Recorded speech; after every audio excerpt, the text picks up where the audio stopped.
Good afternoon and welcome back to my channel. I'm Megan and I've come up with a good plan that I think can help others, and it's called Love Your Space. Now, how can you love your space? Well, I have 6 key areas in which I'd like to discuss with you. Now that would take an awfully long time, so what I'll do is I'll break it up, and every couple of days I'll sit down and talk about how you can love the space that you're already in, how we can look at does it make you feel comfortable. This is the home where you live, where you reside. Maybe it's a tenancy or you're renting. You could be a boarder, or you could be a homeowner. Whatever the situation may be, do you love your space that you're in? When you're dealing with a chronic illness and you want to be able to spend time recovering, you want to do it in a place where you feel calm and relaxed, knowing that you're not having to stress about the environment that you're in. So the first thing that we're going to look at is, how does your space make you feel?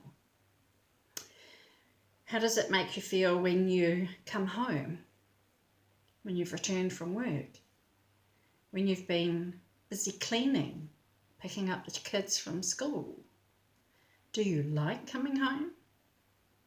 Do you think, oh no, every time I go home I've got to do this, or there's just so much to do, I can't do it all?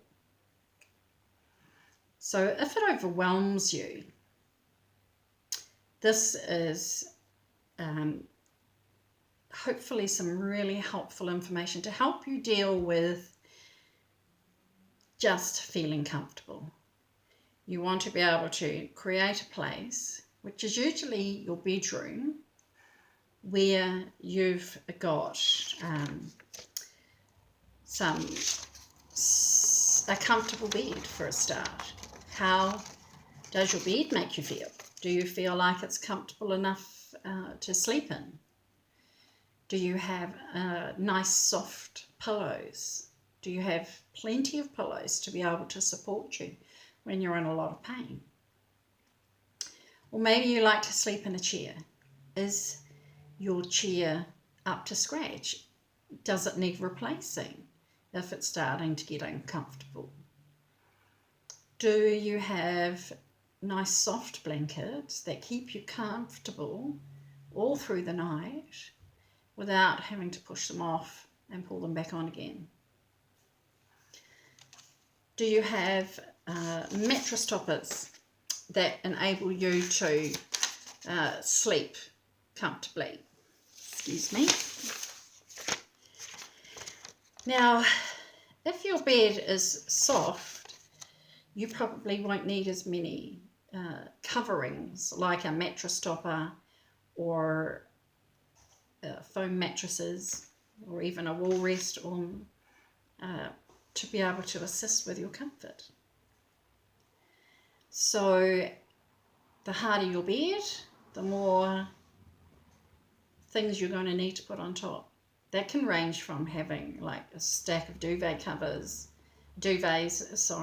to foam mattresses on your bed, maybe even a couple of mattress toppers, because they're thicker than actually duvets. They are expensive. Do you need to have an electric blanket so that you can help regulate your temperature for when you have a flare-up of pain? Or maybe you use hot water bottles or even wet bags. Now these are really good tools to have at your disposal, and maybe you need to keep them close at hand so that you're able to access them or get others to assist you to warm them up and bring them to you. So always looking at those options from your bed. Do you need something extra on top of the mattress? Are you able to facilitate that, or do you need help to be able to do it? Sleeping is one of the most key aspects of your recovery whenever you're going through a setback or a flare-up. So when those things happen, you have to be able to keep your bedroom as a sleeping area that you know you can go and get rest or have a good night's sleep. Over my younger years, from when I was sick, the bedroom used to just end up being my space to do everything in if I didn't have to get out of bed. So I procrastinated a lot, which isn't very helpful, especially when you have children. So you have to remind yourself, hey, it's not going to kill you to get up out of bed. It's really important to make sure that you've got the ability to be able to know in yourself that I'm going to get out of bed today and I'm going to get the kids off to school, get my husband off to work, or maybe you're able to work yourself. But know that you have that space, that when you come home, you want to come home to it. And you know that at the end of the day, you'll be grateful that you can go into that space. So that's really important to think about. So another area that space is going to provide for you is making sure that you don't use it as a truck stop, I'll call it, or a bed stop. So you want to, especially when you're younger, try to avoid going in there for, asleep, and then you sleep for about 2 or 3 hours, and then you're unable to go to sleep at night. That's really, really frustrating. What it does is actually wears you out emotionally, and you feel like you aren't in control of what you're doing, because you wake up feeling really good, and then you rush around and do a ton of things, and before you know it, you're back in pain again. Those parts of living with a chronic illness or chronic pain happen regularly because you just can't help yourself. So don't use your room as a truck stop.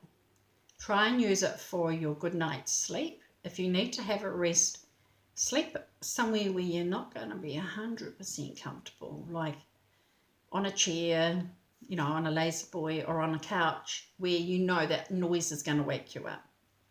And hopefully you'll just have a 20-minute sleep to feel refreshed enough to continue on for the rest of the day. And saying that took me a long time to learn. So don't beat yourself up. It's okay if you can't do these things straight away.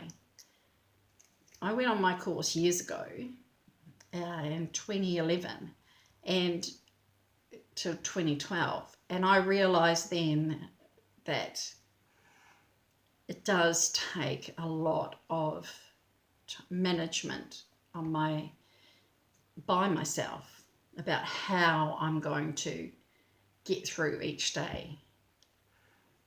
It's never easy, and it's not meant to be easy. And when you're living with chronic pain, you have setbacks. You're going to feel like this day is worse than any other day. And that is quite normal. So lots of other things to discuss. So mull over that, and if you have any questions or any areas that you wish to discuss to help with yourself, or if there's something that you're not so sure about with regards to sleeping, then don't hesitate to leave a comment. But all the best, and I hope you have a good night's sleep.